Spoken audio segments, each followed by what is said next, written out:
en el contexto de penalización absoluta de, el aborto en El Salvador. Así la Corte entiende que se violaron diversos derechos en el caso de Manuela, la libertad personal, la presunción de inocencia, el derecho a la igualdad y no discriminación, a la vida, a la integridad personal de Manuela y también de su familia, sus padres, su madre y sus 2 hijos. Entonces, vamos ahora a empezar a escuchar a los expertos y al experto y a las expertas. La idea va a ser que tengan algo así como 15 minutos, entre 10 y 15 minutos para responder las preguntas y después hacemos una ronda de cierre entre todos. En primer lugar, Carmen Martínez, que es abogada y especialista en Derecho Constitucional y Derechos Humanos y magíster en Derecho por la Universidad de Palermo, fue parte del Centro de Estudios Legales y Sociales del CELS en Argentina. También fue abogada senior en Women's Links Worldwide, fue directora regional de la misma entidad y actualmente es gerente regional del Programa para América Latina y el Caribe del Centro de Derechos Reproductivos, que esta organización fue representante de las víctimas en el caso ante la Corte Interamericana de Derechos Humanos. Bienvenida, Carmen, un placer poder escucharte nuevamente y tenerte aquí con nosotros. Tengo 2 preguntas, una de estas es vinculada a cuál es el impacto, cuál es la importancia de esta sentencia para el caso particular, y otra pregunta es, y vinculada a esto es, ¿cuáles son los puntos de conexión entre esta sentencia, en el caso Manuela, y el caso Guzmán Albarracín, que también fue hace muy poco resuelto por la Corte Interamericana de Derechos Humanos? El caso Guzmán Albarracín versus Ecuador. Y otra pregunta es, ¿qué es lo novedoso de esta sentencia, de la sentencia en el caso Manuela, respecto de estereotipos, en particular vinculado al considerando número 83 que trae la sentencia? Así que tenés tus 15 minutos. Gracias. No, muchísimas gracias a ti, Liliana. Un placer estar en este evento, en este conversatorio, además con colegas pues muy cercanos y cercanas que admiro además muchísimo. Muchas gracias al Centro de Derechos Humanos de la Universidad Austral, por supuesto a la colectiva feminista, a Morena Herrera que está acá presente, que además es una persona especialista, experta, feminista, de las más importantes de la región, a la cual admiro muchísimo y con la cual fue además un gusto litigar este caso, ¿no? Entonces, bueno, para responder las preguntas, que son varias preguntas, Liliana, ¿no? En una sola. Entonces, yo quisiera comenzar diciendo que la sentencia de Manuela tiene un impacto valiosísimo tanto para El Salvador como para la región. La Corte Interamericana dispuso, por ejemplo, entre las reparaciones estructurales, de las cuales seguramente mis colegas van a profundizar pues mucho más. Por ejemplo, se destaca el diseño de una regulación clara sobre los alcances del secreto profesional médico y de la historia y de la protección de la historia clínica, estándares sobre los que profundizarán pues, ¿no? mis colegas y seguramente también el doctor Ortiz, y que dicha regulación debe establecer además que el personal médico y sanitario no tiene una obligación de denunciar a mujeres que hayan recibido atención médica por posibles abortos, que el personal de salud debe mantener el secreto profesional médico frente a cuestionamientos de las autoridades, ¿no? Estas presiones que solemos ver de parte de las autoridades que se encargan de perseguir el delito sobre los operadores de salud, que la falta de denuncia por parte del personal de salud en estos casos no conlleva represalias de ningún tipo.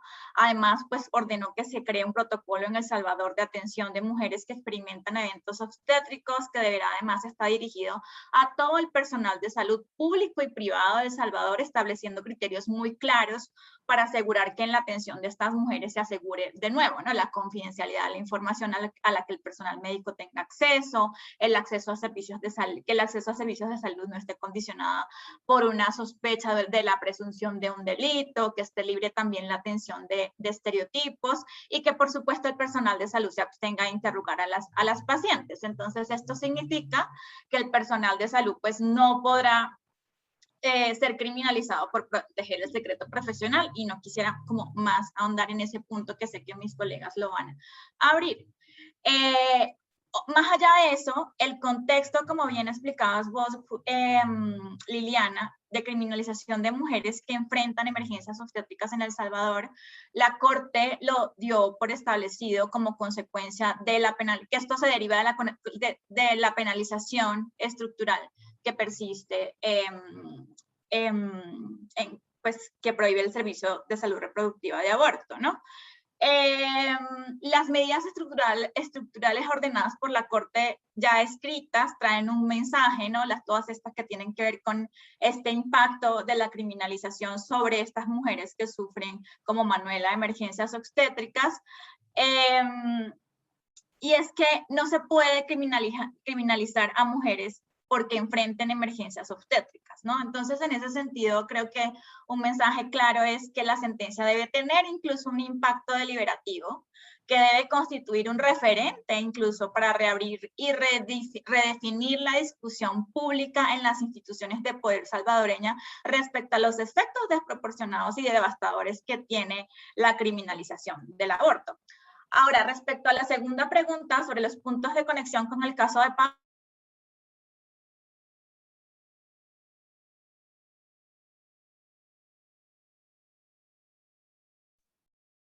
Uy, perdimos a Carmen.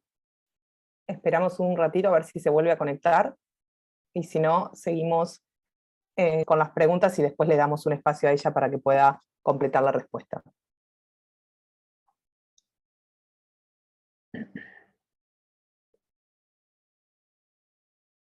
Bien, retomamos, si les parece, Morena, si estás ahí, podemos continuar con tu presentación y después le damos espacio a Carmen para que ella retome. Bueno, la segunda experta en el tema es Morena Herrera. Ella es egresada de estudios de doctorado en Filosofía Iberoamericana en la Universidad de El Salvador. Tiene una maestría en Relaciones de Género en la Universidad de Girona y una maestría en Desarrollo Local por la Universidad Centroamericana José Simón Cañas. Es activista feminista por los derechos humanos, reconocida por su trabajo contra la prohibición del aborto en su país, y actualmente forma parte de la colectiva feminista para el desarrollo local. Gracias, Morena, por sumarte. También unas 2 preguntas y tus 15 minutos para responder. Una de ellas es vinculada a cuál es el impacto que tiene la sentencia para el caso en particular, para las mujeres en El Salvador y en especial en lo que respecta a la discusión sobre una posible ley de despenalización del aborto. Y la segunda pregunta es, ¿cuáles son los avances, a su entender, más importantes de la sentencia, los estándares en materia de presunción de inocencia e imparcialidad judicial también de otros agentes que actúan ante casos de emergencia obstétricas? Ahora sí, sus 15 minutos. Bueno, no, muchas gracias y es un gusto compartir este espacio y agradezco a la universidad. Quiero tomarme unos segundos nada más para saludar a la gente de Chile que está viendo o pueda estar viendo esta proyección en este par de días, porque sé que el domingo próximo estarán en un evento electoral en el cual América Latina tiene muchas esperanzas y les apoyamos y esperamos que tengan unos resultados a favor de la democracia, de la justicia para su país y que seguramente conectará con nuestras sociedades, pues y será un mensaje para América Latina. Así es que a las chilenas y los chilenos en particular, un saludo muy especial de mi parte y decirles que tenemos puesto el corazón de Chile en Chile este 19 de diciembre. Ya para entrar a las respuestas, a las preguntas, quisiera comentarles brevemente cuál es el contexto en El Salvador. En El Salvador se cambió el Código Penal como un resultado de los acuerdos de paz. Este Código Penal tenía compromiso de ser garantista, es decir, veníamos de una tradición de violación de derechos humanos y debería de ofrecer mayores garantías a la ciudadanía.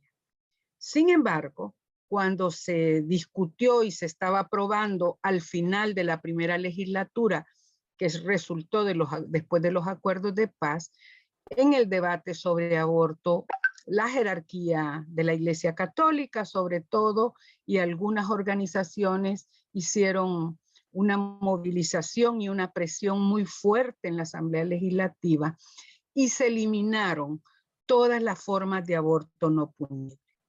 Esta eliminación, quiero decir, no solo tuvo un carácter en el enunciado de la ley, sino que inició también un proceso de persecución, de cierre de clínicas que prestaban servicios privados, que si bien no era un servicio abierto legalmente, era un servicio reconocido, se pagaba, pero las mujeres podían acudir ante una necesidad de interrupción del embarazo. Eso se cerró y inició un proceso de persecución que llevó a la inexistencia de esas clínicas, a la existencia ahora de negocios ilícitos muy caros, muy inaccesibles, y en la mayoría de casos a la falta de acceso a servicios. Las mujeres que tienen necesidad de interrumpir un embarazo y tienen recursos, pagan servicios privados en el país de manera clandestina y otras salen fuera del país. Pero la inmensa mayoría lo hace en condiciones muy inseguras. ¿Qué ha pasado? ¿Qué fue lo que pasó? Que en la aplicación de la ley, en realidad, empezaron a buscar aplicarla con una lógica, siempre con una lógica de castigo a las mujeres. Es una lógica de castigo a las mujeres que viven en situación de pobreza y que se encuentran en condiciones de vulnerabilidad. Digamos, eso lo fuimos conociendo poco a poco. En el año 2009 logramos la libertad de la primera mujer que estaba condenada a 30 años. Y ahí nos dimos cuenta que inicialmente había sido acusada de aborto y posteriormente había sido condenada por homicidio agravado. Entonces, ¿cómo conecta la sentencia de Manuela con esta penalización absoluta del aborto? Quisiera decirles que nosotras, aunque queremos que cambie la ley del aborto, quiero aclararlo, pues, porque con honestidad nosotras sí creemos que esta es una ley injusta, sí sabíamos que este proceso de litigio en el sistema interamericano de derechos humanos no era por aborto. Este fue un debate largo que tuvimos. El tipo de delito por el que se había condenado a Manuela era el delito de homicidio agravado. Entonces, el caso de Manuela sirve para mostrar por parte ya de la Corte que hay una conexión entre este tipo de criminalización de emergencias obstétricas con esa penalización absoluta del aborto. Eso sí buscábamos nosotras, eso sí le planteamos a la Corte. Es importante que mire el contexto, que no se quede solo en el proceso de criminalización específica, sino que pueda advertir que esto no ocurre en esta. Esto significa que las mujeres que acuden a los hospitales públicos después de haber tenido a veces un parto extrahospitalario precipitado o un aborto espontáneo, acuden a los hospitales en búsqueda de apoyo y una parte importante son consideradas inicialmente sospechosas de haberse provocado un aborto y al aplicarles ese protocolo de atención e investigación, simultáneamente la denuncian a las instancias judiciales, a la fiscalía y a la policía. Y son apresadas en las mismas salas de emergencia de los hospitales. Por eso nosotras decimos, y hemos hecho un trabajo de investigación sobre qué ha pasado con estas mujeres que transitan del hospital a la cárcel. Muchas veces sin una defensa efectiva, sin un abogado que las represente, son interrogadas como le ocurrió a Manuela y como la Corte así lo reconoce. Entonces, es importante decir que ese reconocimiento de la Corte nos da pauta para decir, esta ley de penalización absoluta del aborto tiene una consecuencia en una violación sistemática de derechos humanos de las mujeres, en el ejercicio de la violencia penal contra mujeres cuando están en condiciones de haber tenido un parto, pues, o estar en condiciones de posparto que requieren otro tipo de atención, de apoyo. Sin embargo, lo que se encuentran es el ejercicio de violencia de Estado contra las mujeres. La penalización absoluta del aborto es violencia de Estado, pero la criminalización de mujeres por complicaciones obstétricas es un ejercicio de violencia de Estado mucho más alto. Entonces, este reconocimiento de la Corte nos vincula dos ámbitos de violación de derechos humanos que están interconectados. No se puede entender en El Salvador esta criminalización de las emergencias obstétricas sin entender la estigmatización que hay en relación a las mujeres. Y yo insisto en que mujeres en situación de pobreza, porque no ha habido ninguna denuncia, ni de un hospital privado hasta ahora, ni de una mujer de clase media o alta. Todas las denuncias han sido contra mujeres que viven en situación de pobreza. Entonces, esa conexión es muy importante y paso a la segunda pregunta, que es la presunción de inocencia y la imparcialidad judicial de los agentes que actúan en los casos de las emergencias obstétricas. La Corte señala cómo Manuela no fue juzgada con imparcialidad, sino que el tribunal, la condena que tuvo el tribunal estuvo motivada por una presunción de culpabilidad. Eso es muy importante porque en todos los casos que hemos defendido a mujeres, en los casos que hemos logrado la libertad, hemos podido ver cómo esa sospecha de aborto inicial en el hospital se convierte ya en presunción de culpabilidad. Las mujeres salen del hospital ya a veces sin entender qué es lo que ha pasado, que no lo comprenden, no sé qué me pasó porque no han provocado la pérdida de aquel embarazo. No son casos, yo a veces he dicho, heroicos de decir, en mi cuerpo yo decido, no es cierto. Les pasó y no entienden lo que les pasó. Y ya se ven culpabilizadas, se sienten culpables y son juzgadas con esa presunción de culpabilidad. Que reconozca esto la Corte ha sido muy importante. Entonces yo diría el reconocimiento de la emergencia obstétrica, también, a ver, la desproporcionalidad de la pena. Son condenas de 30 y 40 años.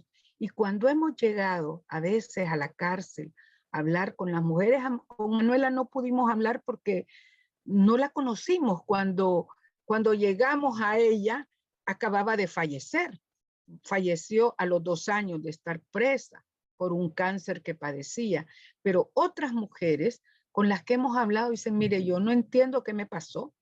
O sea, a ver, yo sé que alguna culpa tengo y por eso estoy aquí, pero no entiendo. Yo recuerdo una muchacha que defendimos, tenía 2 niñas ella,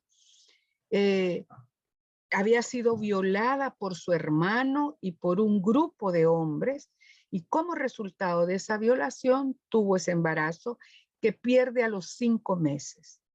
Y la pérdida fue una pérdida natural, pero la La denunciaron, la llegaron a apresar, la llevaron al hospital y luego a la policía, y ella estaba en la cárcel, condenada a 30 años, se vivía culpable, pero no sabía exactamente de qué, porque no había hecho nada para interrumpir aquel embarazo. Entonces, esta sentencia nos está señalando que las penas pues impuestas a mujeres que sufren complicaciones o emergencias obstétricas son desproporcionadas. También que la prisión preventiva no está justificada en estos casos y que esta es una realidad que tiene que cambiar el Estado. Se reconoce también que Manuela fue víctima de estereotipos de género y que hay que, digamos, hay que cambiar esta realidad.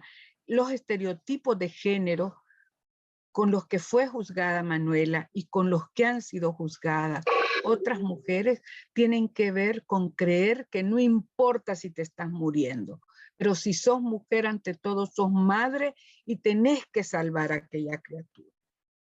Yo recuerdo una chica que defendimos que se llama Evelyn, acababa de cumplir los 18 años cuando tuvo la emergencia obstétrica, fue condenada a 30 años y por una labor de defensoría se logró hacer una apelación, se logró reinstalar su juicio y logramos que recuperara su libertad y que el juez reconociera, y así textualmente el juez lo dijo: no tengo elementos para poder condenar a esta mujer.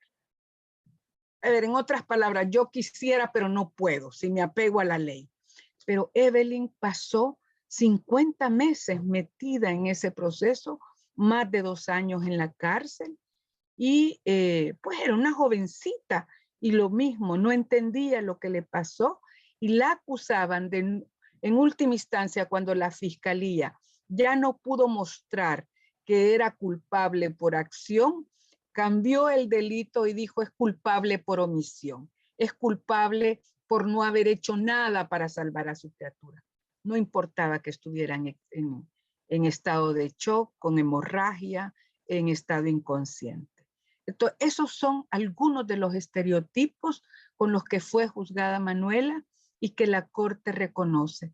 Otro estereotipo, y con esto termino porque creo que ya se me pasó el tiempo, fue el de considerar que en el caso de Manuela tenía 2 hijos ya. El papá de estos niños, con quien estuvo casada, se fue del país hacía 6 años, les abandonó prácticamente, nunca volvieron a saber de él. El embarazo de Manuela no era de esa pareja. No sabemos nosotras hasta ahora si fue ese embarazo fue de una relación consensuada o fue violenta. Su familia no lo sabe. Pero en el hospital le preguntaron si el hijo era de su esposo, el embarazo era de su esposo, y ella dijo que no. E inmediatamente le pusieron, incluso en el parte médico, que ella había abortado porque el hijo era producto de la infidelidad.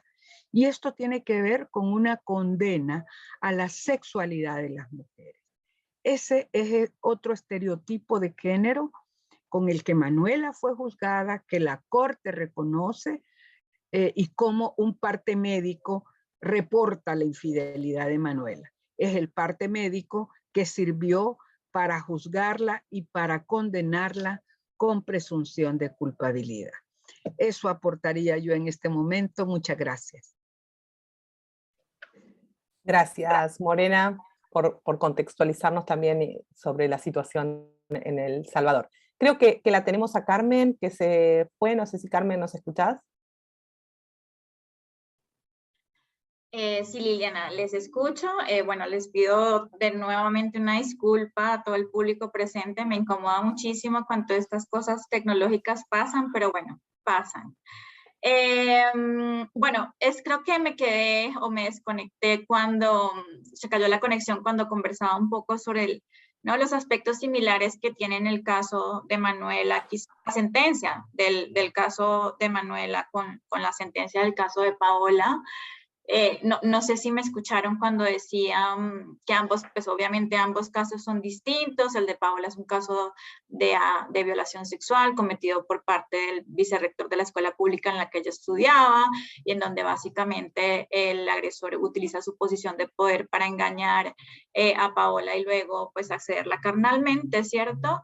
Y el de Manuela es el de una mujer que, como ya sabemos, se enfrentó a una emergencia obstétrica y luego fue pues privada arbitrariamente de su libertad, entre otras violaciones de derechos humanos que ya se han contextualizado. Entonces, un aspecto similar en ambos casos es que las autoridades judiciales consideraron que las víctimas en ambos casos fueron culpables de lo que les sucedió, ¿no? Y esa parcialidad obstruyó los procesos judiciales. Y fue con base en estereotipos de género que justamente la imparcialidad se rompió y la parcialidad salió, digamos, por decirlo de alguna forma, a flote, ¿cierto? Ya Morena explicó muy bien el estereotipo que se aplicó en el caso de Manuela, y en el caso de Paola el prejuicio de los investigadores que obstruyó el acceso a la justicia en este caso fue que Paola era supuestamente la adolescente seductora que por pedir ayuda académica a un profesor de su institución se pensaba que existía, ¿no?, un tipo de transacción sexual a cambio. La aplicación de estos estereotipos solo fue posible en razón del género de ambas víctimas, ¿no?, y cuyo impacto fue exacerbado por los factores de vulnerabilidad de ambas, ¿no? Paola por su parte porque era una niña, Manuela por su parte porque era una mujer en situación de pobreza, venía de una zona rural, que no tuvo acceso a la educación, y la Corte consideró la distinción en la aplicación de la ley penal en ambos casos como discriminatoria. Entonces, para cerrar este punto, son los arquetipos patriarcales los que terminan atravesando todas las violaciones que las víctimas se enfrentaron y que hacen parte del contexto estructural y sistémico de violaciones de derechos determinado por la Corte. En el caso de Paola, el contexto de violencia sexual contra niñas y adolescentes en el ámbito educativo, y en el caso de Manuela, el contexto de criminalización de mujeres en situación de pobreza provenientes de zonas rurales que enfrentan emergencias obstétricas que luego son injustamente perseguidas. Y en relación con la pregunta que tiene que ver con qué es lo novedoso de la sentencia en materia de estereotipos, especialmente a partir del considerando 83 de la sentencia de la Corte, esa es la pregunta, dice... Pues el párrafo 83 de la sentencia justamente resume el texto de la sentencia local condenatoria proferida en agosto de 2008, ¿no?, en contra de Manuela. En dicha sentencia, entre muchos aspectos, se refleja que el tribunal consideró que Manuela sabía de su embarazo, que esto era lo que mencionaba ya Morena, ¿no?, que era un producto de una infidelidad, pues era casada y que teniendo capacidad de elección, entretenerlo, cuidarlo, alimentarlo, ¿no?, todos estos prejuicios, supuestamente había optado por un comportamiento, y abro comillas porque así lo dice la sentencia local, contrario a la naturaleza misma. Entonces la sentencia consideró, esa sentencia, que cualquier alternativa a dicha condena era inconcebible, pues el instinto maternal era el de proteger a su hijo, ¿no? Entonces, en ese sentido, el texto de la sentencia es clarísimo sobre un estereotipo ya referido, ¿no?, el incumplimiento del instinto maternal que ha debido de tener Manuela, y en efecto la Corte lo visibiliza en su párrafo 153, que este estereotipo de género por el cual las mujeres deben responder al instinto maternal y sacrificarse por sus hijos en todo momento, sin importar su estado de salud, es contrario a lo que ya han dicho los estándares internacionales y la Corte misma en materia de estereotipos, ¿no? Y asimismo se asumió que Manuela debía sentirse avergonzada de su embarazo, dado que, como ya dijo Morena, era producto de una infidelidad. Entonces, digamos, todos estos estereotipos son preconcepciones prohibidas por el derecho internacional y son discriminatorios por razón del género, que afectaron la objetividad, como ya mencionamos, de los funcionarios estatales involucrados. Y con ello quiero cerrar esta parte, y es que sumado a ello, un punto central es que por primera vez en su jurisprudencia, la Corte Interamericana reconoce que el uso de estereotipos de género por parte de las autoridades judiciales en sus providencias no solo viola el derecho a la igualdad y no discriminación, sino que puede constituir un elemento indicativo de la existencia de falta de imparcialidad. Ello constituye pues un hito, pues hasta este momento la jurisprudencia de la Corte había sido restrictiva al respecto y no había determinado que el uso de estereotipos vulnerará la garantía de imparcialidad. No lo hizo, por ejemplo, en el caso Atala contra Chile, pues que es muy bien conocido pues, por todas ustedes, las compañeras chilenas. Y la Corte se basó en la Recomendación General número 33 del Comité CEDAW sobre el acceso de las mujeres a la justicia para hacer este reconocimiento. Y de hecho determina que la sentencia que condena a Manuela incurrió en todos los prejuicios propios de un sistema patriarcal y por ende la Corte concluye, entre otras cuestiones, que el uso de estereotipos constituyó una violación al derecho a ser juzgada por un tribunal imparcial. Y este es un paso muy, muy importante en la jurisprudencia de la Corte porque significa que si nos tomamos realmente en serio la imparcialidad judicial, no podemos admitir jueces y juezas que juzguen con estereotipos de género. La decisión de la Corte en el caso de Manuela está entonces llamada a impactar todos los programas de formación judicial del continente y a impulsar una nueva generación, creo yo, de operadores judiciales que erradiquen definitivamente estereotipos que les hagan cómplices de la violencia y la discriminación contra las mujeres. Muchas gracias.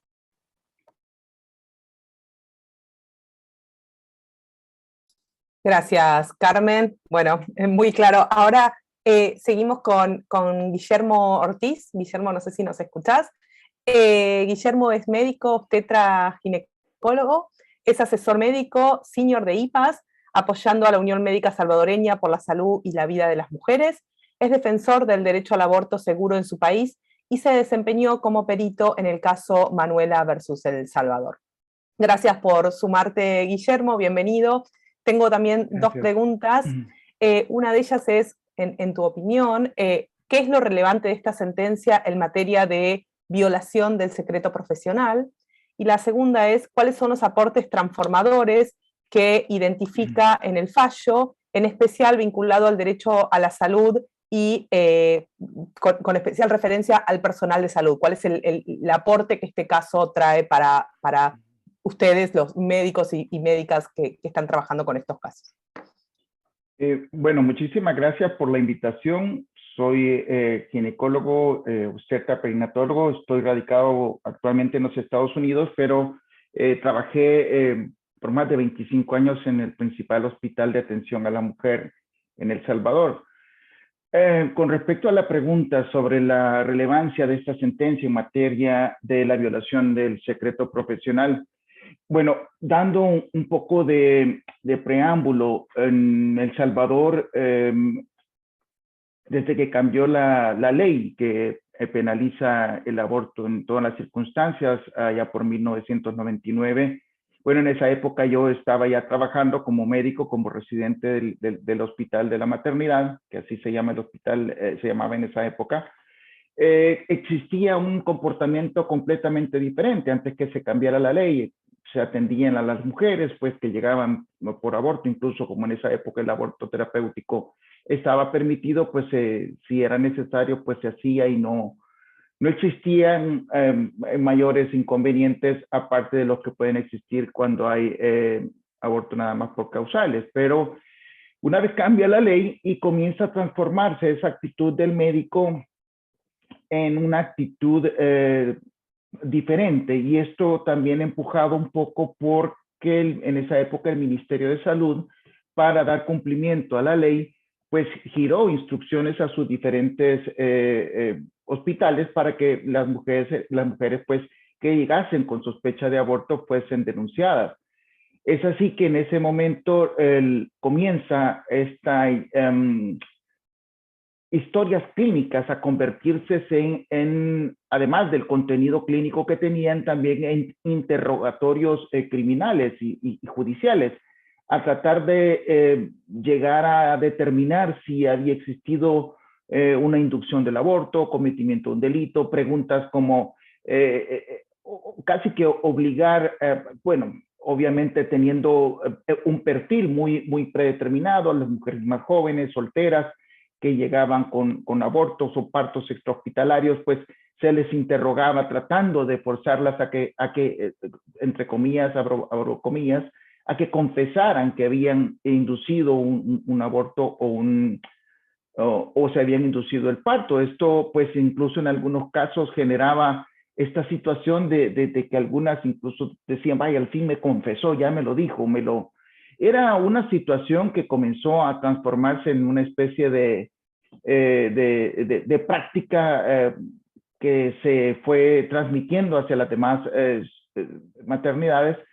Y una vez se obtenía esta declaración, pues procedía la denuncia, ¿no? En algunos casos incluso sin obtener la declaración, pero si existía algún tipo de sospecha, igual se hacía la denuncia, y la denuncia pues se hacía a la fiscalía, o sea, al Ministerio Público. En ese sentido, por los años que cambió la ley, paso a ser jefe de la unidad de emergencia del hospital más grande del país, y pues me tocó incluso examinar a mujeres que estaban ya esposadas, que habían sido ya esposadas porque venían denunciadas de otras instituciones, o en algunos casos llegaban a esposarlas inmediatamente durante el examen físico antes de pasar a resolverle su atención de emergencia. Esto generó inconformidad en muchos de nosotros y comenzamos a tratar de que esto no se siguiera, pero fue muy difícil porque la ley del país es muy ambigua en tanto al tema del secreto profesional, porque se argumentaba por un lado que debería de existir una denuncia, porque si hay alguien está en la presencia de un delito y no lo denuncia, un trabajador público, pues automáticamente por omisión es cómplice del delito. Y por otro lado, en el Código de Salud está el secreto profesional, en el cual permite al médico y al personal de salud mantener el secreto profesional. Pero esta ambigüedad hacía y sigue haciendo que muchos se inclinen más a hacer la denuncia por estas circunstancias que se dan alrededor también del estigma, que si uno no lo reporta, pues automáticamente se le señala, se le estigmatiza. En los centros de salud, pues se les coloca epítetos por estar a favor de dar una atención antes que hacer cualquier otra acción. En cuanto a esta sentencia, lo que principalmente veo de beneficio es que la sentencia dice que el personal de salud siempre debe de privilegiar el deber de guardar el secreto profesional sobre el deber de denunciar a las mujeres que acuden a servicios de salud con signos de haber sufrido emergencias obstétricas. Y esto principalmente porque en el caso de Manuela, que déjenme decirles también que el caso de Manuela es uno de tantos. En lo personal, igual pude ver cantidad de mujeres que por partos, emergencias obstétricas que se verificaban en su hogar, iban a la cárcel, ¿no? Porque no llegaban acompañados del producto de la concepción o de su recién nacido, y automáticamente se pensaba que había un crimen. Pero en este caso, y como en otros casos, lo que sucede es que el interrogatorio criminalístico que hace el personal de salud, que no es competencia del personal médico, resta tiempo para brindar una atención médica. Aparte que se hacía la denuncia antes de realizar la atención médica o brindarle las primeras atenciones de salud. Esto retrasa obviamente y pone en riesgo la vida y que la salud se pueda empeorar en algunas circunstancias. En ese sentido, lo que nos está diciendo la Corte es: olvídense de otra cosa, dedíquense a la que ustedes se deben, que es a la atención de la salud y a procurar la vida de los pacientes, de las mujeres en este caso, y esa es su función. Es importante recalcar que en algún momento se han hecho esfuerzos porque el secreto profesional se mantenga y no se divulgue, y es así que en algunos casos ha existido un menor reporte de las denuncias, pero también hemos visto que no necesariamente directamente el personal involucrado directamente en la atención, sea el médico o la enfermera, sino que a veces es el que está tomando los datos o alguien que se dio cuenta por diferentes circunstancias. Sí vemos nosotros importante que también la Corte hace en un apartado, dice que debe de existir una normativa y debe de generarse una normativa orientada a que se aclare esta situación del secreto profesional para que profesionales de salud no denuncien, y también que tampoco ellos sean judicializados, o que esté claro que no van a ser procesados o penalizados por no reportar. Este es otro tema que ha generado mucho temor también, que nadie quiere ser procesado, y cuando se ven que las mujeres están yendo a la cárcel por esto, pues el personal de salud también es temeroso y prefiere denunciar a arriesgarse a ser procesado.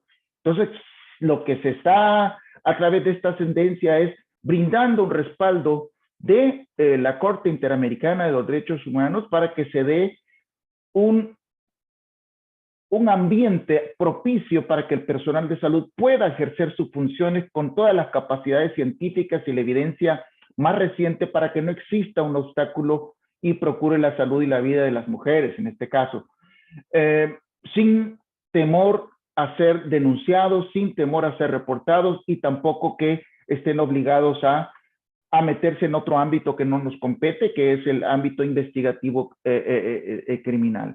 Así que esto para mí es uno de los avances más importantes y de los logros más importantes, que es el secreto profesional. Gracias. Creo que esa era una pregunta, no sé si queda respondida de esa manera. Sí, quedan las dos preguntas. Digo, salvo que quieras agregar algo más respecto de el derecho a la salud, que sí, pero si no lo dejamos para el final. Bueno, yo nada más quería agregar que hay un punto muy importante en el tema de El Salvador y Centroamérica, particularmente Nicaragua, El Salvador, Honduras, Guatemala, que son y Dominicana, que son legislaciones muy parecidas, y es que esta situación que se comenzó a presentar allá por 1998, y que la denuncia de las mujeres, lo que comenzamos a ver es que las mujeres por temor comenzaban a llegar más complicadas.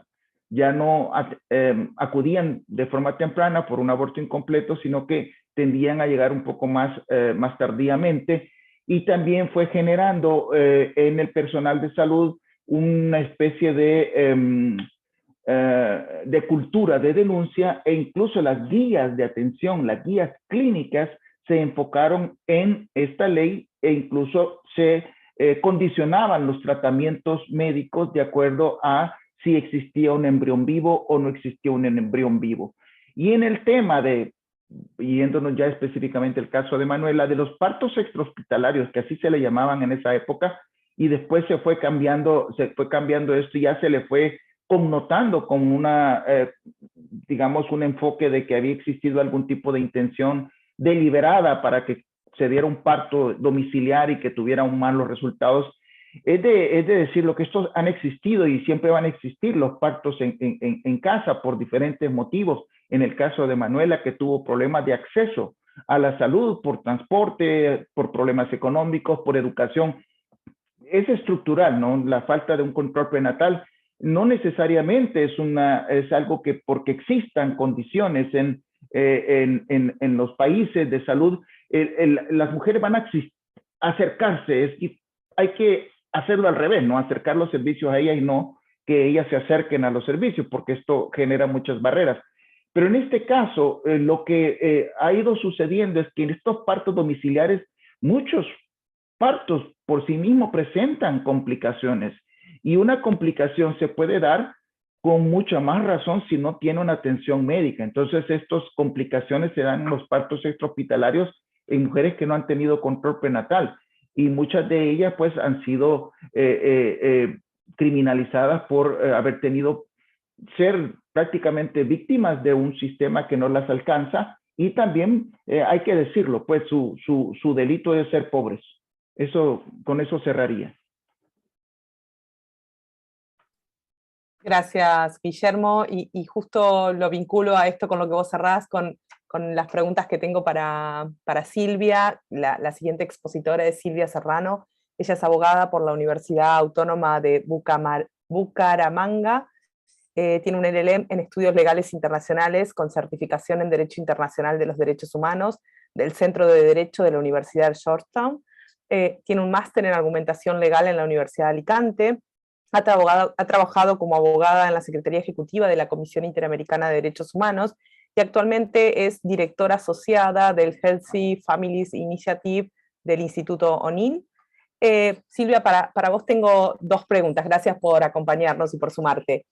En primer lugar, te preguntaría cuál es el impacto que tiene esta sentencia en el marco del Sistema Interamericano de Derechos Humanos.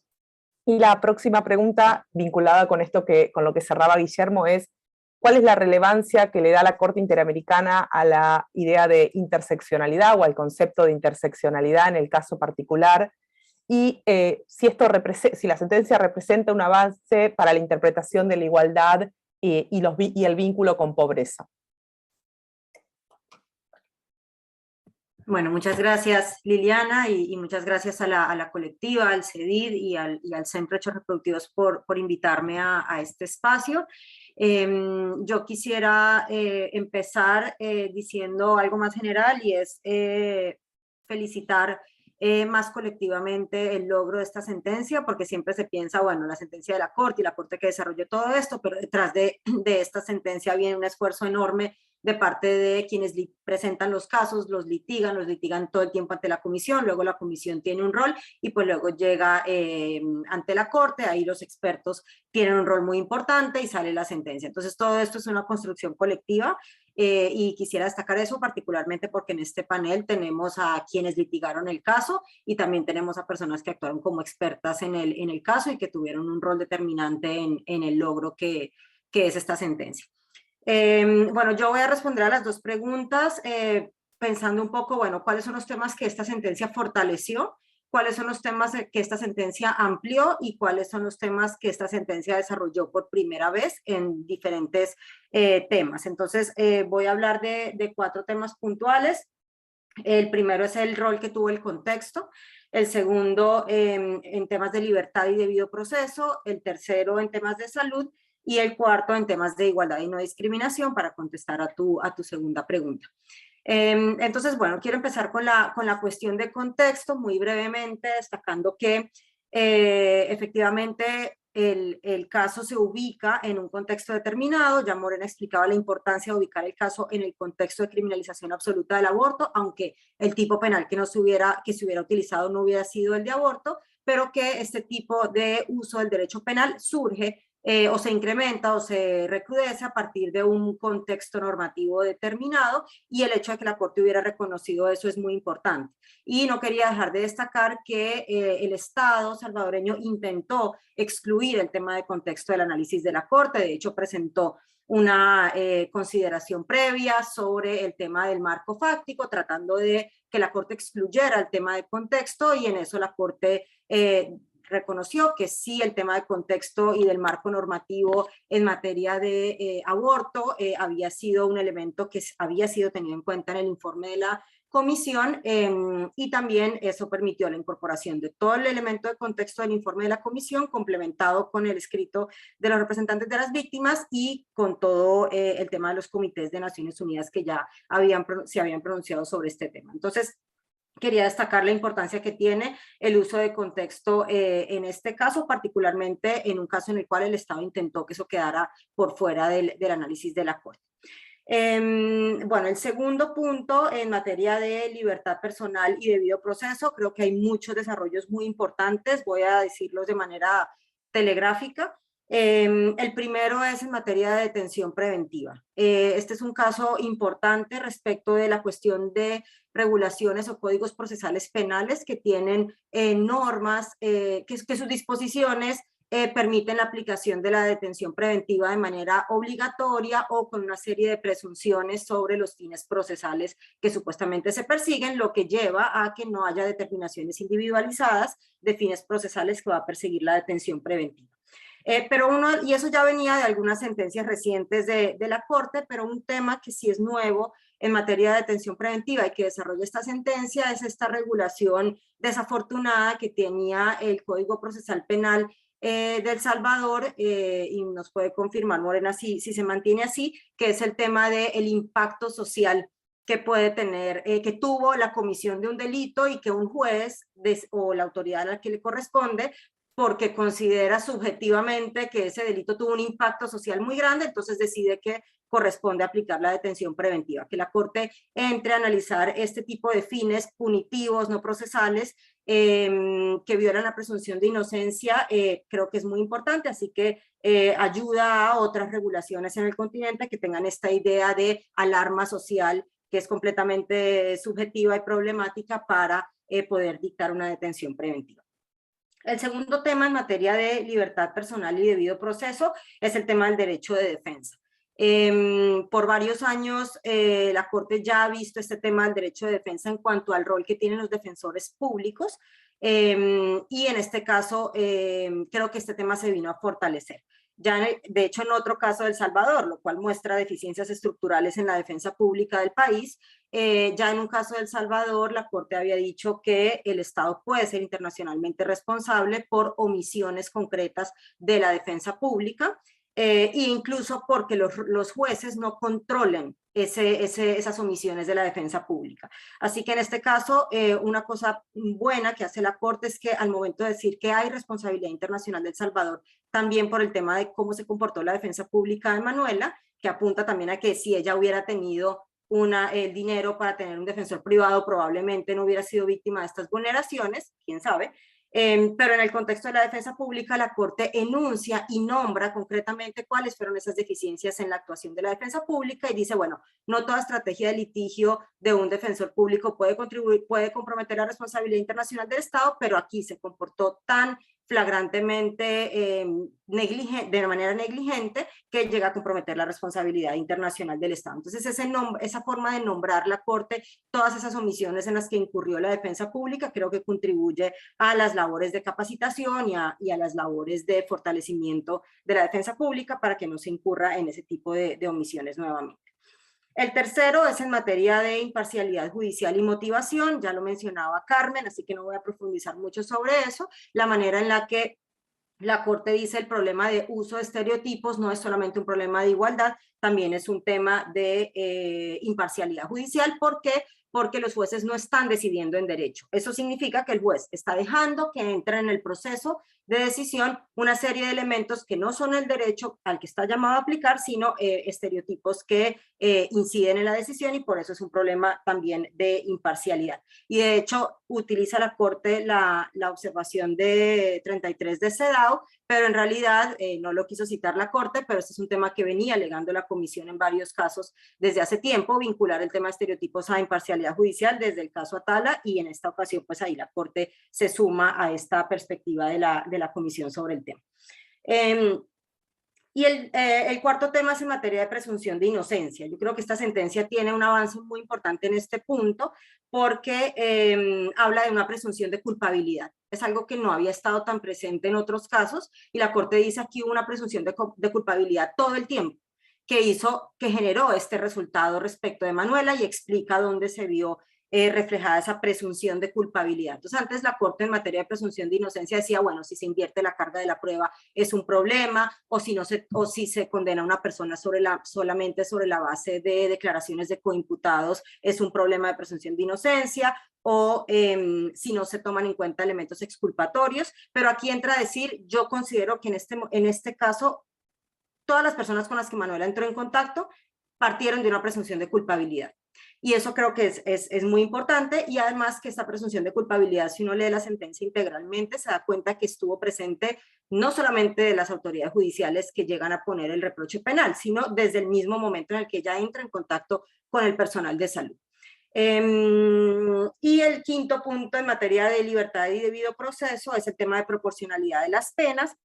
Este es un tema que había sido tratado por la Corte antes en materia de penas muy pequeñas para graves violaciones de derechos humanos. Entonces, en caso de La Rochela contra Colombia, ya la Corte había dicho, bueno, hay que ver la cuestión de la proporcionalidad de las penas, si la pena es muy menor para una grave violación de derechos humanos, y también lo había visto del otro lado, cuando se ponen penas muy fuertes, en casos de cadena perpetua, particularmente en Argentina, respecto de adolescentes.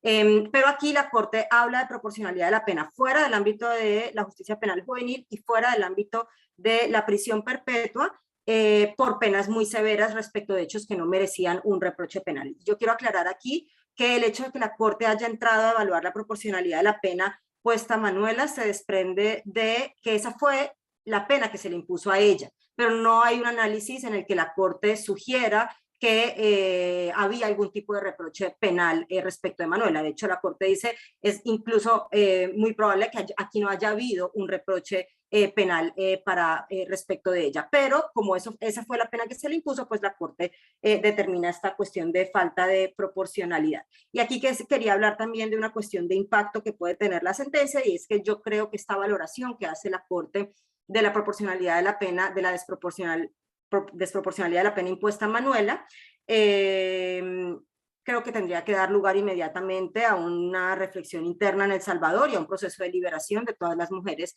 que están en una situación igual y que tienen una pena de 30 o más años por situaciones similares. Entonces, creo que independientemente de que se mantiene que las emergencias obstétricas no deberían ser criminalizadas, esta valoración solamente sobre proporcionalidad de la pena ya debería dar lugar a un proceso de liberación de quienes están en la misma situación.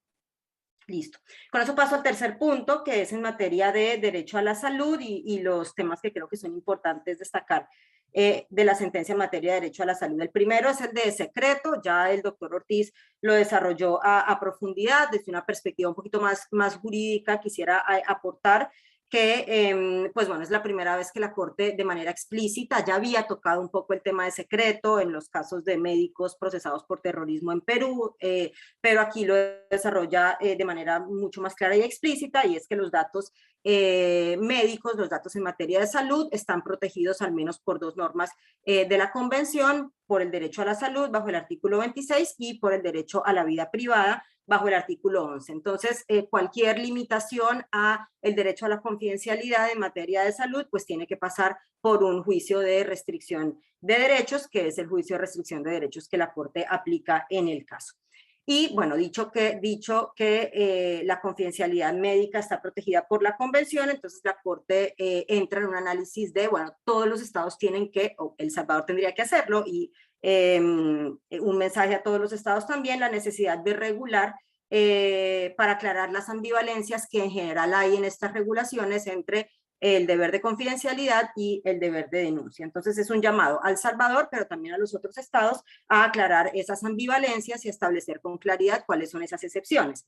Aplicado al caso, lo que es muy interesante de la sentencia es que la Corte de manera muy explícita dice, bueno, aun si fuera legítimo una finalidad de perseguir un posible delito, o sea, aún en ese escenario, en el caso de emergencias obstétricas, siempre va a pesar más la salud y la vida de las mujeres. ¿Por qué? Porque si ellas saben que corre el riesgo de que van a ser criminalizadas, que se va a violar el secreto y van a ser criminalizadas por ese motivo, entonces no van a buscar la atención médica poniendo en riesgo su salud y su vida. Y por lo tanto, en un análisis de ponderación, que finalmente la Corte hace un análisis de ponderación y de proporcionalidad estricta, dice, bueno, aquí en casos de emergencias obstétricas siempre va a pesar más la salud y la vida de las mujeres. Y eso creo que es una conclusión muy importante de la sentencia.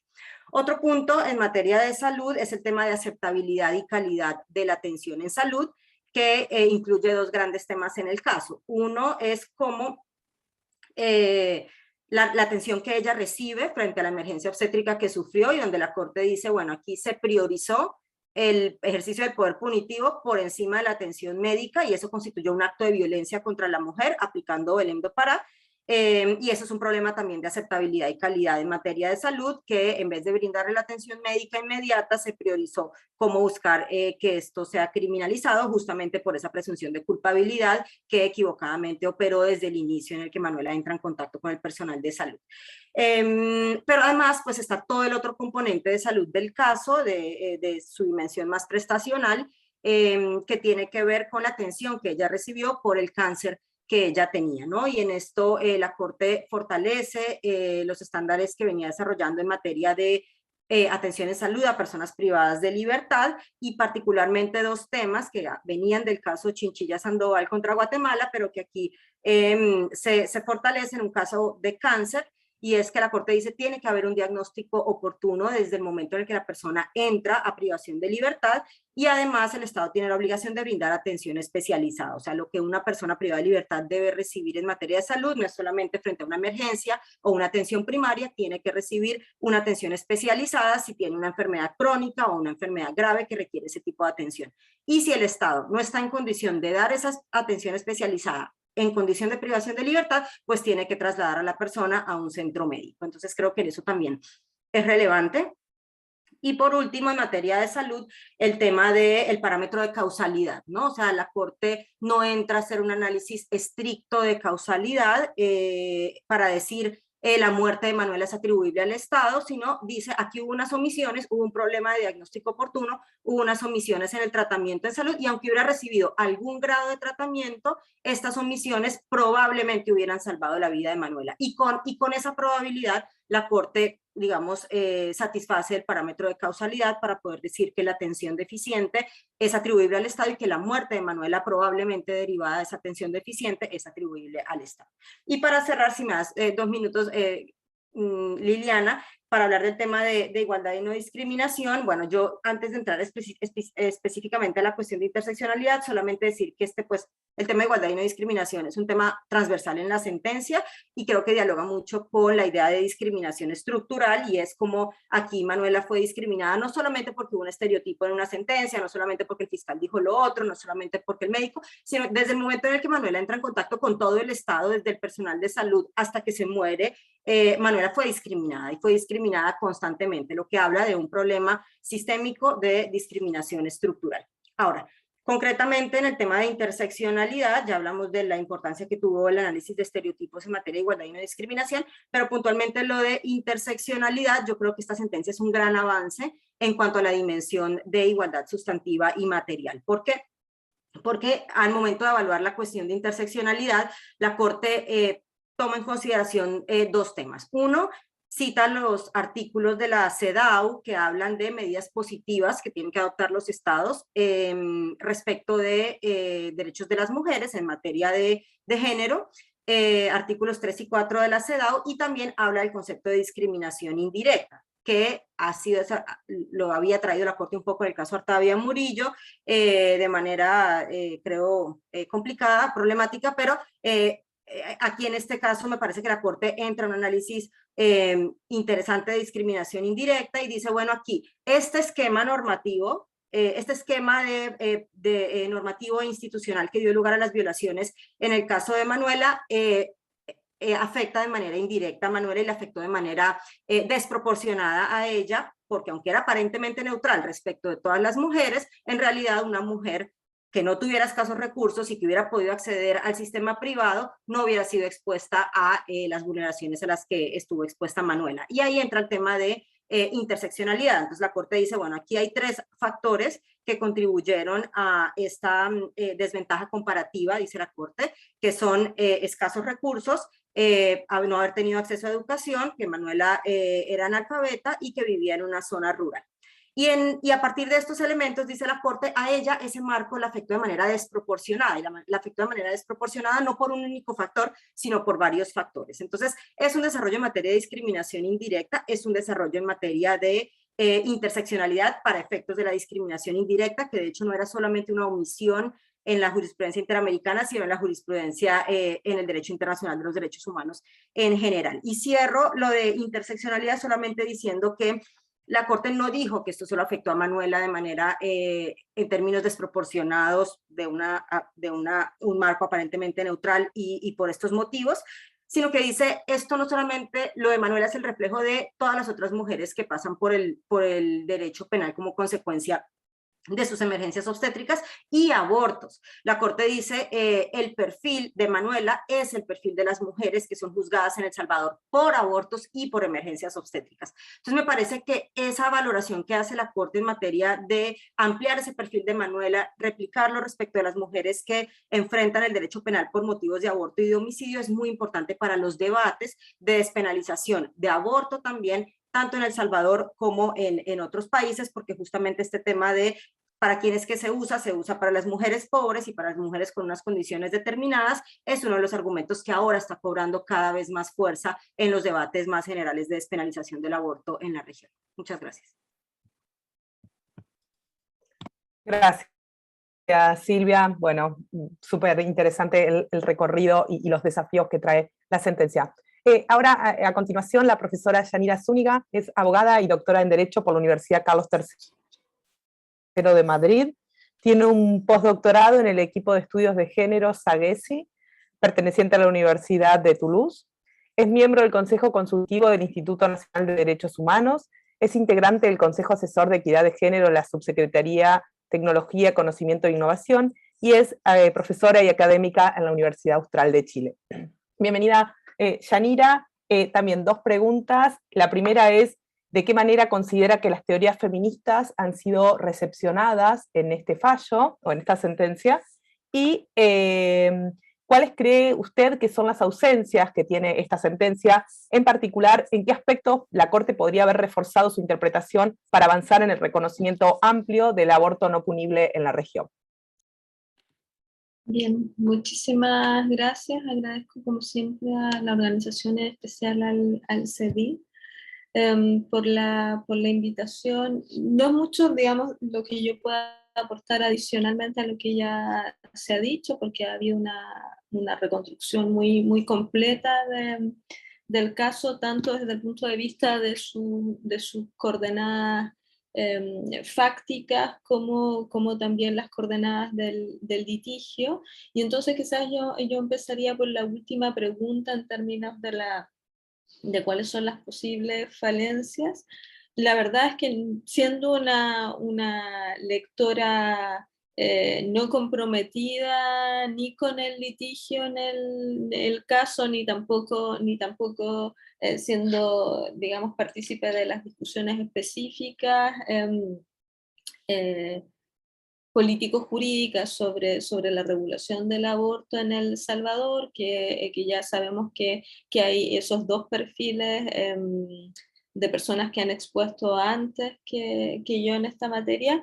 Yo tengo la sensación de que la sentencia puede valorarse en términos muy positivamente, y en general me atrevería a decir que yo no tendría un reproche respecto de su enfoque, además teniendo en cuenta el género jurídico del texto, ¿no? No es un artículo, no es una posición de política, es una sentencia, y como tal está ceñida también a la estructuración de la base fáctica, y por otro lado de los términos, como decía, creo Silvia y Carmen antes, de los términos en que le presentan las partes, en este caso a la Corte, un determinado conflicto.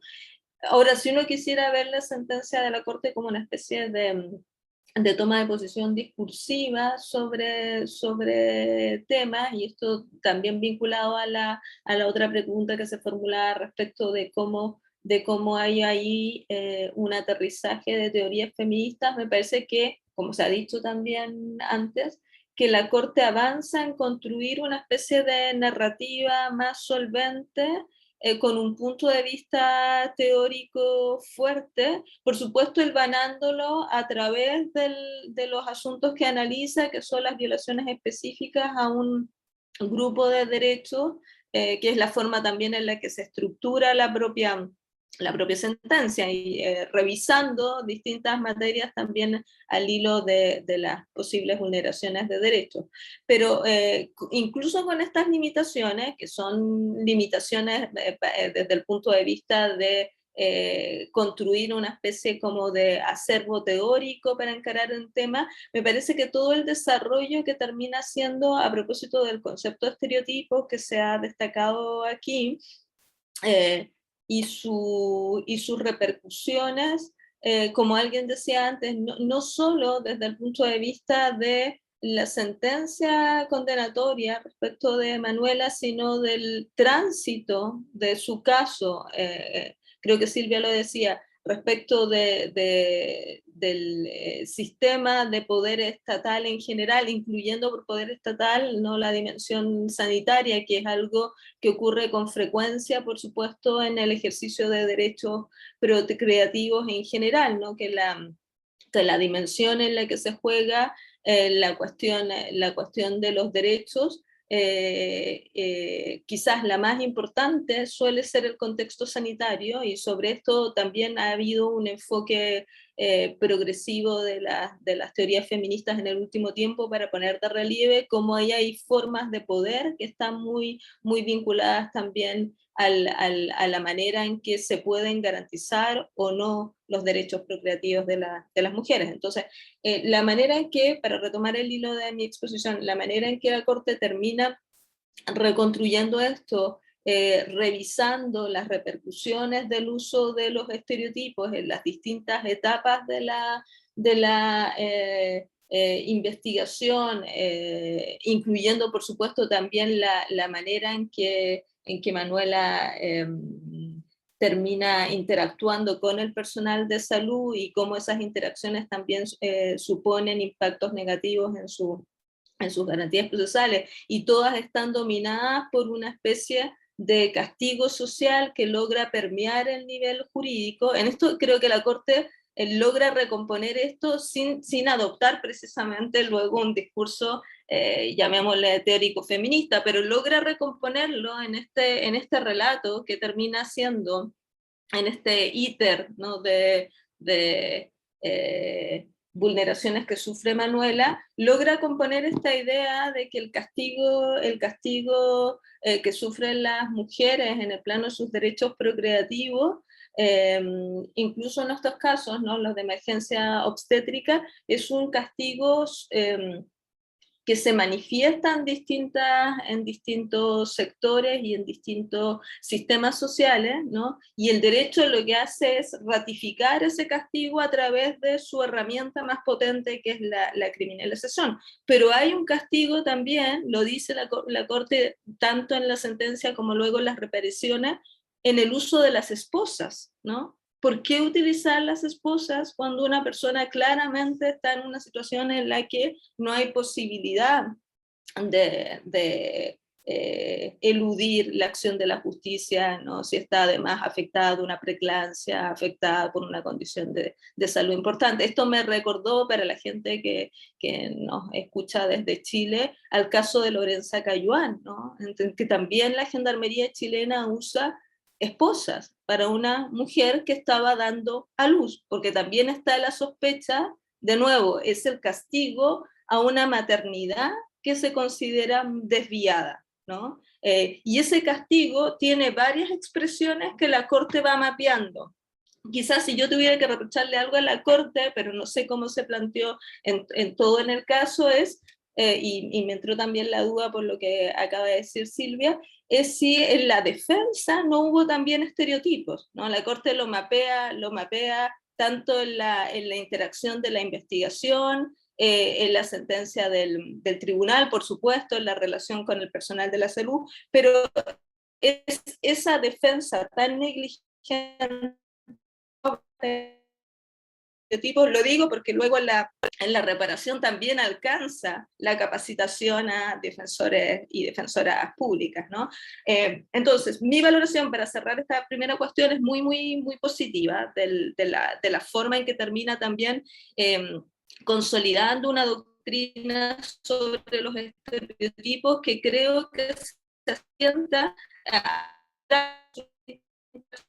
y como se destacaba, creo que lo hizo Carmen, la importancia de poner en conexión la cuestión de los estereotipos con un asunto central, y con esto voy pasando a la otra pregunta, un asunto central en las teorías feministas, que es la crítica a la neutralidad del derecho. Esa crítica aquí se expresa en la cuestión de la imparcialidad judicial, ¿no? Y como se decía, en ese sentido es inédita en el sistema, y yo diría que es muy oportuna, porque en muchos de los casos en que la Corte ha utilizado el concepto estereotipo no han logrado mover suficientemente la aguja a esta discusión en nuestros países, ¿no? Que tanto el concepto de estereotipo significa una puesta en jaque de la imparcialidad. Por supuesto no lo hace, o lo hace solo oblicuamente respecto del contexto, que es que tanto hay estereotipos también en la construcción de la norma que tipifica, como ya nos explicaba Morena, que agravó entonces la criminalización del aborto, de las normas, porque yo diría no solo es la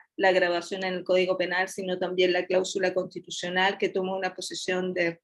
Ya sabemos que los discursos feministas, esas dos cosas son las dos caras de la misma moneda, ¿no? La criminalización de la mujer y por otro lado la forma en que se establece el estatuto de protección de la vida prenatal. O sea, a mí me parece que en ese aspecto hay un avance notable en el de poner en cuestión la neutralidad del derecho y de todos quienes operamos como aplicadores, intérpretes de ese derecho, incluso tangencialmente legisladores, ¿no? Creadores de normas, y en ese sentido las reparaciones, las medidas de reparación con las que termina la sentencia reflejan esa idea también de un mayor compromiso de la transformación social y por supuesto son bienvenidas y muy útiles en los términos que ya se habían referido por la necesidad de ir avanzando en esta materia, no solo en Latinoamérica, sino en el mundo. Y dentro de las teorías feministas, pues ya tengo muy poco tiempo, yo mapearía simplemente lo que ya dijeron para mostrar las interconexiones, es decir, la toma de posición que la Corte hace, incluso utilizando conceptos que son del léxico feminista, como la idea de misoginia, ¿no? Que habla de valores misógenos, mostrando esta paradoja que está siempre entre criminalizar a las mujeres que abortan, considerando que son especialmente perversas, ¿no? Esta idea de la ruptura de la maternidad deseada socialmente, y entonces eso se trasvasija en sanciones que pueden ser muy altas, como es el caso de El Salvador, pero al mismo tiempo luego mostrarse generosa en la atenuación de la sanción, considerando cuestiones de orden social, que es esto lo que reprocha en uno de los párrafos la Corte, pero utiliza la expresión misoginia, que eso es lo que quiero también destacar, que es parte de una literatura en que asumen también esta especie ya no solo de sexismo, sino eventualmente de hostilidad respecto de las mujeres. Como ya se ha dicho, ¿no? La utilización de las ideas de concepciones estructurales tanto de violencia como de discriminación, que me pliego completamente al análisis que acaba de hacer Silvia sobre los usos de esas categorías, que son parte de los desarrollos de las influencias de teorías feministas en el desarrollo de órganos internacionales, que están empezando a permear precisamente la manera en que se expresa la discriminación, que normalmente la manera estándar no es por vía de discriminación directa, sino a través de estas otras formas que incluyen omisiones, prácticas aparentemente neutrales y impactos diferenciados en los que se suman otras causales de discriminación, el uso de la expresión discriminación interseccional, que aparece también explícitamente, me parece que dan muestras bastante claras de que hay una recepción en las sentencias, por supuesto no es la primera, hay una recepción en la jurisprudencia de la Corte de un enfoque que es claramente feminista, y yo cerraría con esta observación. Sí, entonces esto es así, y en cambio, y quizás me hace mucho más sentido porque trabajo precisamente en la academia, y en cambio la formación jurídica sigue siendo en la región americana muy resistente a la incorporación de la perspectiva de género, que la ve como una perspectiva o ligada a una moda, o autobiográfica, o activista, y no la ve como una perspectiva técnica, vamos a tener de más en más desfases con la jurisprudencia de la Corte, ¿no? Porque como se decía antes, lo que dice en este fallo tiene usos no solo para la discusión eventualmente de derechos procreativos, sino de otros casos en que se producen criminalizaciones contra las mujeres por estereotipo de género, como son los casos de violencia sexual, por ejemplo. Bien, yo me quedaría hasta aquí para no pasarme más del tiempo. Gracias. Gracias, Yanira. Bueno, creo que un gran cierre, ¿no? de las presentaciones de todo y cómo pudiste retomar esta idea del enfoque feminista, ¿no? Y la importancia también de la formación de los aplicadores del derecho, y yo diría, retomando un poquito algunas cosas que anoté, retomando lo que decía Guillermo, también la importancia de la formación no solo de los operadores jurídicos en este enfoque feminista, sino también otros operadores, como en este caso médicos, médicas, enfermeros y enfermeras. Creo que también lo planteaba Carmen como una de las grandes o algo muy importante que surge de esta sentencia, que es este enfoque feminista, especialmente vinculado con la idea de imparcialidad y de estereotipos. Creo que también algo que nos deja la sentencia súper relevante, que ya la Corte venía aplicándolo, pero en este caso lo toma y lo deja muy en claro, es la importancia del análisis del contexto, algo que remarcaba Morena, Guillermo. Muy importante también el trabajo previo, ¿no? Esto que decía Guillermo, cómo llegan las mujeres a tener estos eventos obstétricos o pasar por estos eventos obstétricos, ¿no? La atención previa en salud, un poco vinculado con lo que decía Silvia. Digo, también otro punto que es interesante para revisar de las sentencias, bueno, ¿y qué pasa ahora con las mujeres que están condenadas con estas penas desproporcionadas en El Salvador o en cualquiera de los países de la región? También interesante para pensar esto que sostenía Silvia sobre las detenciones preventivas y esta idea de alarma social que, por ejemplo, en ciertos países como en Argentina no está regulada, pero sin embargo, en ciertos casos, cuando hay mucha alarma social, se terminan usando regularmente las prisiones preventivas. Así que si quieren, yo les daría ahora un minuto a cada uno de ustedes, si quieren cerrar para despedirse, y con esto finalizamos la actividad. Carmen. No, muchas gracias Liliana, muchas gracias a todas, a todos. Para mí siempre es un honor hacer parte de este espacio. Cada vez que pues, les escucho a todos mis colegas, además siempre aprendo muchísimas cosas, ¿no? Volviendo al caso de Manuela, creo que dentro de todo, como decía la doctora Yanira, desde nuestra perspectiva es una muy buena sentencia, es una excelente sentencia que avanza muchísimo, cuestiones que tienen que ver con los derechos de las mujeres y especialmente la salud reproductiva. El tema de los estereotipos es central, el tema que se haya, ¿no?, establecido este contexto que desde hace tantas décadas se viene, ¿no?, documentando, levantando la información, porque claramente el Estado no produce esta data, ¿no? Entonces es un esfuerzo muy grande de la sociedad civil de documentar cada caso, los expedientes, ¿no? Y todo pues con la evidencia además respectiva. Y por último, solamente señalar quizás que, nada, comparto muchísimo la apreciación de tanto de Silvia como de Yanira respecto a la discriminación interseccional. Realmente es un gran logro de la sentencia de la Corte, pero además es un logro como que se hizo muy a pulso de parte de las organizaciones politigantes de cómo construir, digamos, los hechos de cara a la discriminación que enfrentó Manuela desde el momento en que básicamente intenta acceder al sistema de salud. Entonces, nada, como creo que me quedo con esa satisfacción y pues nada, con mucha fuerza para la implementación. Gracias. Gracias, Carmen. Morena.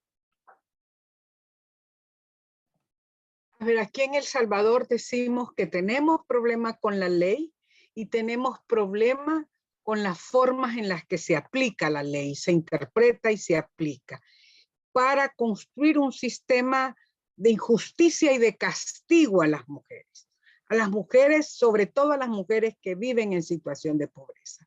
Entonces yo creo que esta sentencia contribuye a abordar algunas de esas injusticias que constituyen una violación estructural.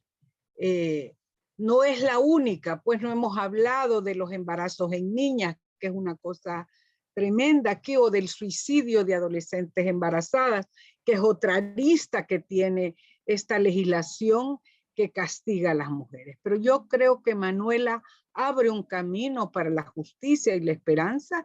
Quiero decirles que estamos litigando en este momento el caso de Beatriz, que ya tiene informe de fondo, y que ese caso en efecto aborda la negación de la interrupción del embarazo y el sufrimiento que le causaron. Entonces nosotras tenemos esperanza también en ese otro momento en el sistema interamericano, y creo que es una esperanza para las mujeres de El Salvador, pero también para las mujeres de otros países, porque intercambiando con otras compañeras feministas me he dado cuenta que en Argentina, por ejemplo, hay mujeres condenadas a cadena perpetua que vivieron situaciones similares. Pues creo que es posible revisar los casos de mujeres que están ya condenadas, incluso las que están condenadas en El Salvador. Y solo me tomo un minuto más para decir dos cosas. Estamos en una campaña en este momento de Libertad para las 17.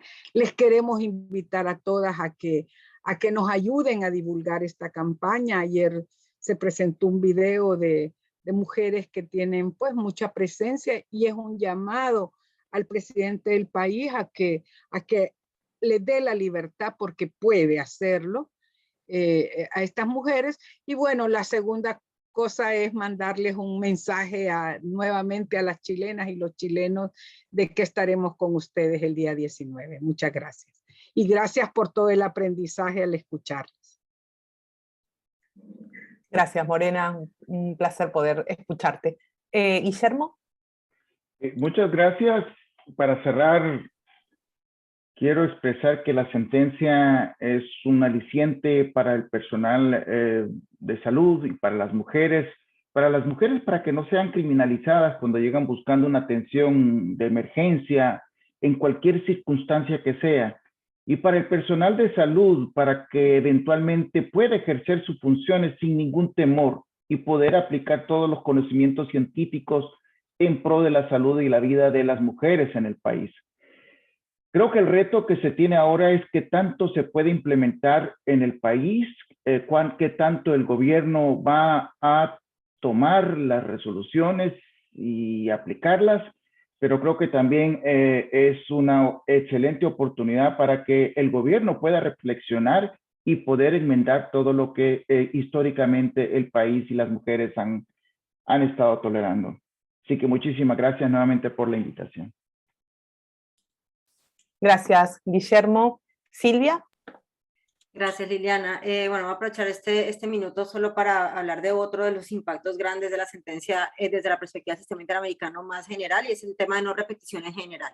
Bueno, la sentencia tiene muy buenas reparaciones, las reparaciones individuales para la familia de Manuela son muy importantes, pero yo quiero enfocarme aquí en la parte de no repetición, en una línea en la que la Corte Interamericana pues viene en una tendencia en los últimos años de ir reduciendo un poco el ámbito de las medidas de no repetición o de requerir un estándar más alto de prueba para lograr que se dicten medidas de no repetición, y aún en ese contexto esta sentencia tiene muchísimas medidas de no repetición de carácter estructural que yo solo quería cerrar enunciándolas rápidamente porque tienen impacto para todo El Salvador, pero también son un mensaje para todos los países de la región. Lo primero es que pide un marco, una adecuación normativa en materia de detención preventiva.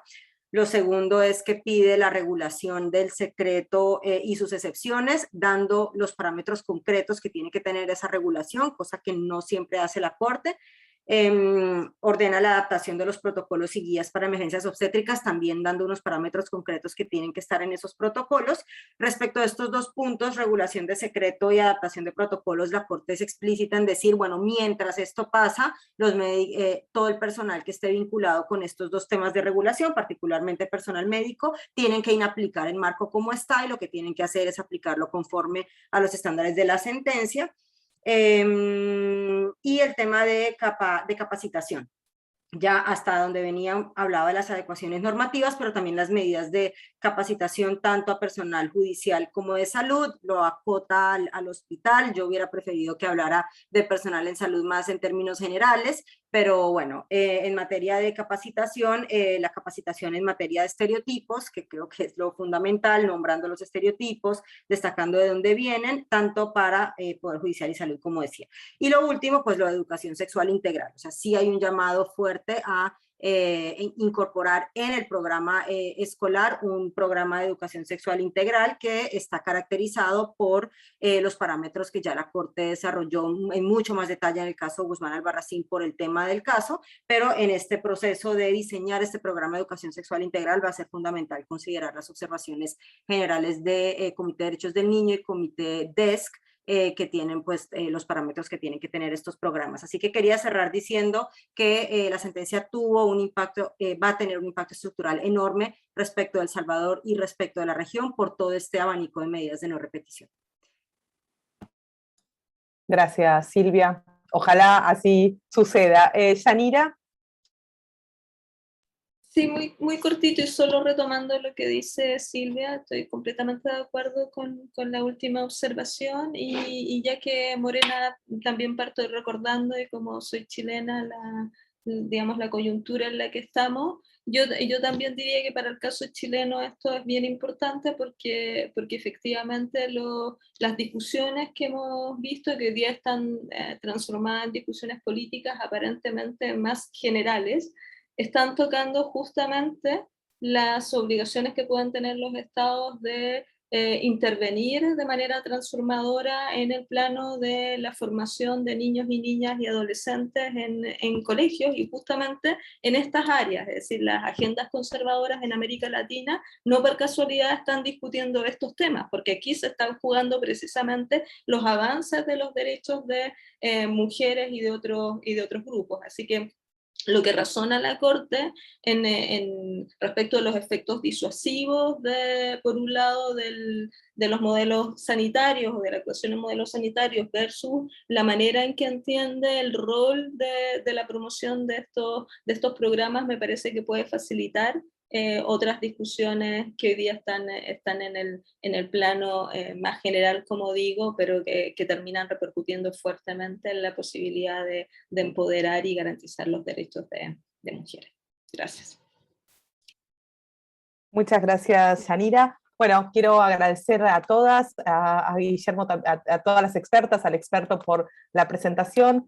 Queda ahora la implementación de la sentencia en El Salvador, así que también allí estaremos acompañando en lo que haga falta. También creo que bueno, por lo menos en mi rol de académica, uno de los desafíos también es difundir, dar a conocer estas sentencias, porque creo que, como ustedes lo dejaron bien en claro, los estándares que trae no solo son importantes para El Salvador, sino para la situación de todas las mujeres y otros colectivos en la región.